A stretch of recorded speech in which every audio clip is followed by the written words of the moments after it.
Mr. Roy, seek recognition. Move to strike the last word. Gentleman is recognized. Well, I'm always interested to learn priorities. And what we saw from the gentleman from Rhode Island talking about priorities and trying to sweep under the rug the vast array of claims from my colleagues on the other side of the aisle to defund police, quote after quote after quote on the record, calling for the defunding of the police, and then to claim $350 billion to go to solve that problem. Yet the Washington Post, in all of its right-wing nuttery glory, fact-checked erroneous claim by Democrats and Jen Psaki that the GOP, rather than progressives, had defunded the police. They gave them 3 Pinocchios, quote, significant factual error and or obvious contradictions, i.e. mostly false. The $350 billion was to go to state and local aid, to sweep aside actually funding the police after local police were defunded, while crime skyrockets across the country.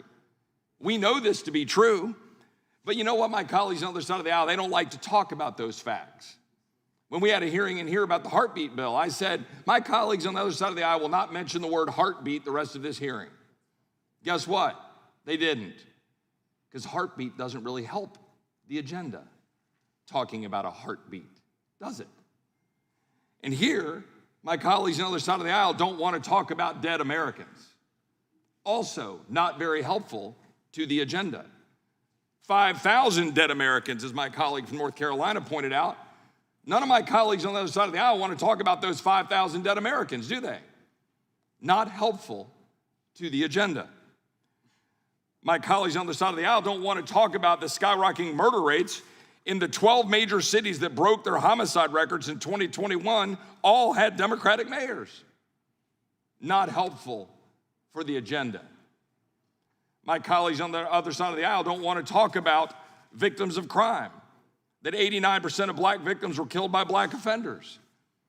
We don't want to talk about that or talk about ways we can address that because it's not helpful to the agenda. My colleagues on the other side of the aisle don't want to talk about the dead Americans from fentanyl. 100,000 dead Americans from drug overdoses and poisonings. Don't want to talk about that. Not helpful to the open borders agenda causing Americans to die. My colleagues on the other side of the aisle, they don't want to talk about the deaths piling up from this body's COVID policies. Suicides, mental health issues, people dying because they couldn't get health care because of lockdowns. No. Let's just run away from that. Let's just sweep that aside. Let's not talk about excess deaths. Let's not dive into and have hearing after hearing about excess deaths when we're talking about tens of thousands of Americans of excess deaths for non-COVID natural causes. Are we studying that data? No, because it's not helpful to the agenda. My colleagues simply don't want to talk about these issues. They don't want to talk about the dead that are resulting from radical environmental unicorn energy policies around the world.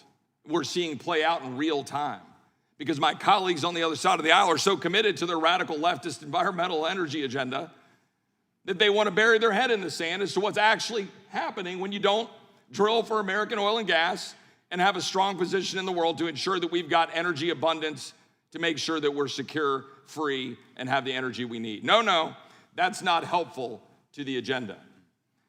And my colleagues on the other side of the aisle, you know what I never hear from my constituents? I never hear from my constituents, oh, please give the Department of Justice more power. Please, Congressman Roy, will you please give the Department of Homeland Security more power? I just please. Please, Congressman Roy, will you please give the FBI more power? I want the FBI up in my grill. I want the FBI targeting my parents. I want the FBI targeting Americans for daring to question the holy grail of school boards. Yeah, I get those questions a lot.